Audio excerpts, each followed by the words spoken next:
24%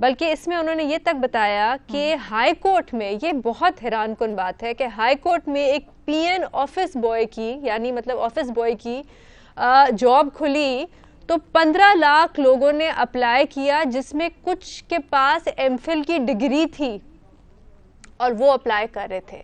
تو حالات کچھ اس طرح کے ہیں کہ انہوں نے یہ بھی بتایا کہ حکومت کہتی ہے کہ ان امپلائمنٹ ریٹ 6% ہے، لیکن اصل میں ابھی ملک میں 16% ہے. تو اس قسم کی بہت سی UNDP کی بھی رپورٹ ہے، بہت سی رپورٹ ہے. تو اب آپ بتائیں کہ ہم وزیر اعظم کی باتوں پہ یقین کریں یا ان رپورٹس جو فیکٹس اور سٹیٹس اور ڈیٹا دیتی ہیں ان پہ یقین کریں؟ نیازی صاحب کیا رائے آپ کی؟ یہ بے نظیر جو پائیڈ ہے نا Pakistan institute of development economics, یہ منسٹری آف جو پلاننگ ہے اس کے نیچے ہے، اور یہ پہلے قائد اعظم یونیورسٹی کی وجہ سے اس کی ڈگری ملتی تھی، میرے خیال اب اس کو انڈیپینڈنٹ کر دیا گیا ہے. یہ پچھلے کچھ 45 سال سے یہ قائم ہے، اور ان کی جو فائنڈنگ ہے وہ تو خیر آپ نے بتا دی ہے، اس طرح کی ان کی بہت آ رہی ہیں. باقی یہ کہ پورے ملک کے اندر آپ کے جیو کے اندر رپورٹس آتی رہتی ہیں. اب وزیر اعظم صاحب کو تو بہت سی چیزوں کا نہیں پتا ہوتا، معاہدے کا نہیں پتا، مہنگائی کا نہیں پتا، ڈالر اوپر چلا گیا اس کا نہیں پتا. تو یہ بہرحال پاکستان کے اندر اب سب اچھا کی رپورٹ ہے، تکلیف دہ صورتحال ہے. ٹھیک ہے، ارشاد بھٹی صاحب. دیکھیے میڈم شیخ، سب سے پہلے تو میں اپنے وزیر اعظم سے پوچھنا چاہوں گا کہ آپ کی اولین ترجیح ہے کیا؟ کبھی آپ کی اولین ترجیح ہوتی ہے اصلاحات کروں گا، ریفارمز کروں گا، پھر آپ کی اولین ترجیح بن جاتی ہے کہ نہیں احتساب میری اولین ترجیح ہے، پھر آپ کی اولین ترجیح بن جاتی ہے کہ نہیں مہنگائی میری اولین ترجیح ہے کیونکہ میری تو خود راتوں کی نیند اڑ گئی مہنگائی کی وجہ سے، میرا تو خود گزارا نہیں ہو رہا، اور اب آپ کی اولین ترجیح ہے روزگار. آپ نے چھوڑ دیں کہ 1 کروڑ نوکریوں کا 50 لاکھ گھروں کا وعدہ کیا تھا، ان کو سارے وعدے دعوے نعروں کو چھوڑ دیں. بات یہ ہے کہ وزیر اعظم صاحب، آپ کو اگر اس وقت پاکستان میں آپ اچھا ہے کی بات کر رہے ہیں تو اس سے بڑا ظلم اور کیا ہو سکتا ہے؟ جیسے وہ بے نظیر شاہ صاحبہ نے کہا کہ اگر آپ یہ تو پہلے بھی ہم ڈسکس کر چکے ہیں کہ اگر نائب قاصد یا چپڑاسی کے لیے ایم فل لائنوں میں لگے ہوئے ہوں، اگر 16 سے 24% بے روزگاری بڑھ گئی ہو، اگر I M F World Bank اور یہ کہہ رہے ہوں کہ غربت، بے روزگاری اور مہنگائی اور پہلے بھی بڑھی ہے اور بھی بڑھی ہے، اگر بین الاقوامی اور ملکی سارے ادارے اس بات پر متفق ہوں کہ مہنگائی، بے روزگاری، غربت بڑھی ہے، اور میرے وزیر اعظم کو پتہ ہی نہیں ہے اور وہ کہہ رہے ہیں کہ نہیں میں یہ کر دوں گا، میں وہ کر دوں گا، میں فلاں کر دوں گا، میں تو یہ پتہ نہیں کون اعداد و شمار وزیر اعظم کو دیتا ہے. گندم کی طرح غلط اعداد و شمار ایکسپورٹ امپورٹ، چینی کی طرح غلط اعداد و شمار امپورٹ ایکسپورٹ. تو وزیر اعظم صاحب پہلے کم از کم پورا بریفنگ لیا کریں، پھر ہمارے زخموں پر نمک چھڑکا کریں. ہاں اگر آپ کہتے ہیں کہ بے روزگاری زیادہ ہوئی ہے اور اس میں بین الاقوامی حالات ہیں، ملکی حالات ہیں، میں کوشش کروں گا تو کچھ سمجھ آتی تھی کوئی، لیکن آپ تو ایک پرابلم ہے اس پرابلم کو مان ہی نہیں رہے، یعنی آپ تو بالکل اس کے الٹ جا رہے ہیں. تو وزیر اعظم صاحب، آپ وزیر اعظم پاکستان ہیں، آپ وزیر اعظم افغانستان، جتنی ان کی ترجمانی کرتے ہیں اتنی ہماری بھی کر لیا. مظہر عباس صاحب کی رائے جانتے ہیں. ٹھیک ہے بھٹی صاحب، آپ کا پوائنٹ آ گیا. مظہر عباس صاحب. ٹھیک ہے، میری رائے پہ آپ دوسری رائے لے لیتی ہیں. پہلی چیز یہ کہ پچھلے سوال کے جواب میں کوئی ذاتی رائے نہیں تھی فواد چودھری صاحب کی. جو یہ کہہ رہا ہے اس کو چاہیے کہ فواد چودھری صاحب کی اس بریفنگ کو سن لے. انہوں نے یہ واضح طور پہ کہا کہ یہ قومی سلامتی اس نے فیصلے کیے ہیں جس کے مطابق وہ بات کر رہے تھے. انہوں نے یہ نہیں کہا کہ یہ میرا پرسنل اوپینین ہے. تو پہلی چیز تو یہ کہ یہ ذاتی رائے نہیں تھی. دیکھیے یہاں پرائم منسٹر پہلے تو یہ بتائیں کہ وہ کون سی مارکیٹس ہیں جہاں ان کو، ہم نے یہ سوال پوچھا کہ آپ کے وزیر ایک دوسرے کے خلاف بیانات دیتے رہتے ہیں، یہ کیوں ہے، ایسا کیوں ہے اتنے سینسٹیو؟ انہوں نے کہا کہ ان سارے وزراء کی وہ ذاتی رائے ہیں. اس وقت جو آپ کو بریف کیا جا رہا ہے ریاست اور حکومت کے حوالے سے، یہ ہماری 2 پالیسی ہیں. یہ فواد صاحب نے کہا تھا، میرا اس میں فل سٹاپ کامہ بھی اپنا نہیں ہے. صحیح ہے، جیسے آپ کہتے ہیں ویسے مان لیتے ہیں. لیکن بہرحال وہ کوئی ذاتی رائے جس کی ذاتی، ایک تو پرائم منسٹر بتا دیں کہ جو اپنی ذاتی رائے دے وہ پھر پہلے کہہ دے کہ یہ میری ذاتی رائے، تاکہ کنفیوژن نہ ہو. دوسری بات، وزیر اطلاعات کی ذاتی رائے پریس کانفرنس کے دوران کیسے ہو سکتی ہے؟ یہ بھی بڑا سوالیہ نشان ہے. آپ وہی میں نے کہا کہ اگر ہے تو پھر بتا دیا کریں. دوسری بات یہ کہ پرائم منسٹر، وزیر اعظم یہ تو بتائیں کہ مہنگائی کہاں